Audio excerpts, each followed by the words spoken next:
बॉलीवुड का एक बेहद ही मशहूर गाना है।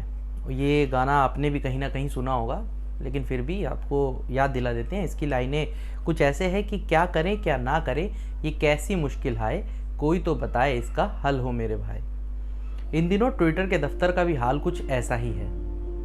नए मालिक के आने के बाद किसी को 12-12 घंटे काम करना पड़ा तो किसी को तो दफ्तर में ही रात बितानी पड़ी, लेकिन छटनी की तलवार फिर भी सबके सर पर लटकी है।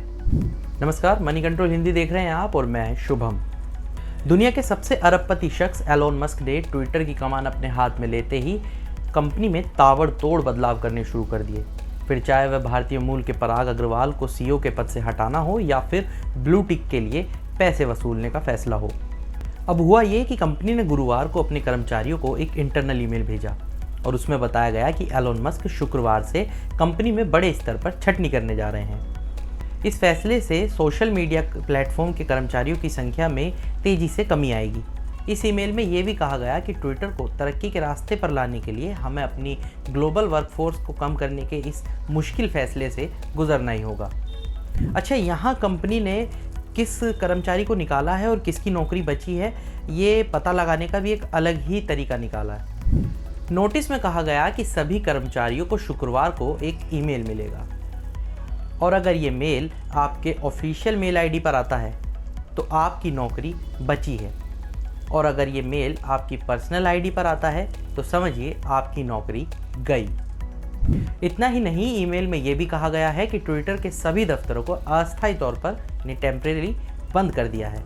साथ ही साथ सभी के बैजेस और एंट्री कार्ड के एक्सेस भी सस्पेंड कर दिए गए हैं। कंपनी ने इसके पीछे ट्विटर सिस्टम और यूजर्स के डेटा प्रोटेक्शन का हवाला दिया है। जिस समय कंपनी ने ये ईमेल अपने कर्मचारियों को भेजा, कंपनी ने इसमें एक लाइन और जोड़ी। इसमें कहा गया कि अगर आप दफ्तर में हैं या ऑफिस आ रहे हैं तो प्लीज़ वापस लौट जाइए। इसके साथ ही एलोन मस्क ने वर्क फ्रॉम होम और वर्क फ्रॉम एनीवेयर पॉलिसी को भी ख़त्म कर दिया है। मेल में कहा गया कि जो कर्मचारी दफ्तर के बजाय घर या किसी दूसरी जगह से काम कर रहे हैं उन्हें भी वापस ऑफिस लौटने के लिए कहा जाएगा। मीडिया रिपोर्ट्स के मुताबिक ये अनुमान पहले ही लगाया जा रहा था कि एलोन मस्क करीब कंपनी के 3700 कर्मचारियों या कहें कि 50% कर्मचारियों की छटनी करने वाले हैं। दरअसल इससे पहले खबर आई थी कि ट्विटर के कुछ मैनेजर्स ने कर्मचारियों से कहा कि एलन मस्क की सख्त डेडलाइन को पूरा करने के लिए वे हफ्ते के 7 दिन काम करें और 12-12 घंटे की शिफ्ट करें। इसमें सबसे चौंकाने वाली बात ये थी कि इन कर्मचारियों को ना तो ये ही बताया गया था कि इसके लिए उन्हें ओवरटाइम का कोई पैसा मिलेगा या नहीं, और साथ ही ना उन्हें ये मालूम था कि भविष्य में आगे चलकर उनकी नौकरी बचेगी या जाएगी।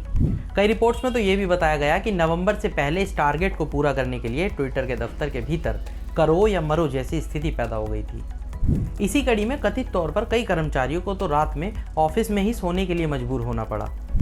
खैर, ये तो अब वो कर्मचारी ही जानते हैं या फिर ट्विटर और एलोन मस्क कि इनमें से कितने कर्मचारियों की नौकरी बची और कितनों को अपनी नौकरी से हाथ धोना पड़ा।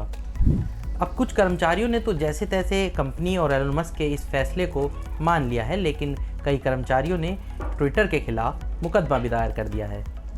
सैन फ्रांसिस्को फेडरल कोर्ट में ये मुकदमा दायर किया गया है।